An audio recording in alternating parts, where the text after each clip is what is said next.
to my world. And if you resonate with me and if you resonate with my Tetka art, here is the next stage of my story.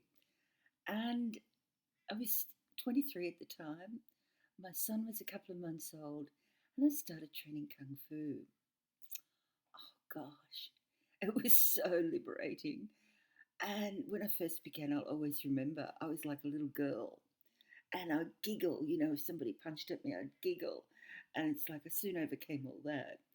But the thing is, at the time, there was a being called Grasshopper in a show that came out starring David Carradine called Kung Fu. And in the show, it was like the beginnings and the openings of a whole new way of life because there was an episode where he threw away the line Zen. And it's like, I want that. I really want that. I've got no clue what it means, but I want it. Oh boy, careful what you ask for because the rest of my life has been lived and experienced because everything I do and say doesn't come from books. It comes through from my experiences, both on the earth and otherworldly. And I just thought, wow, wow. Later, I was to learn that what Zen meant to me was literally straight through. And to come straight through, you have to cut through all the bodies of consciousness, all the levels and layers of consciousness, and all the spaces in between. So, for those of you who don't know, you've got your spiritual body, your mental body, your emotional body, your psychic body, your etheric body, and your physical body.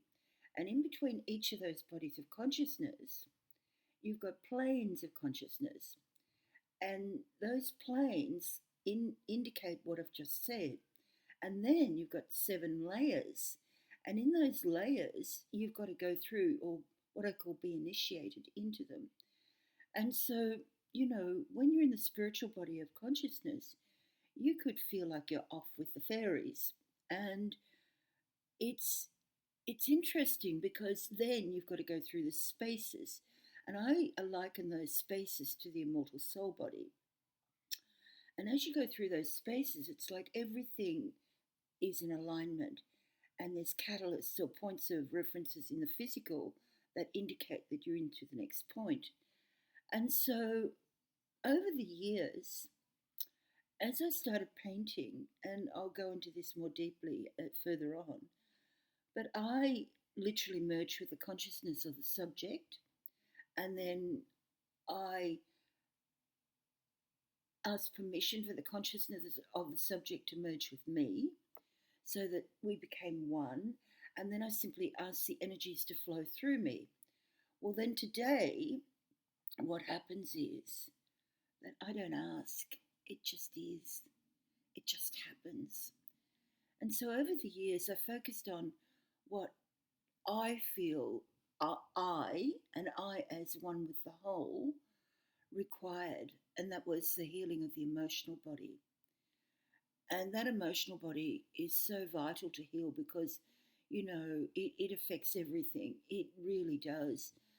Call it mental health, you can call it how you act or react both negatively and positively to situations. And so to come to a point of balance within the emotional body was really critical for me because I know that I was affected totally by that energy.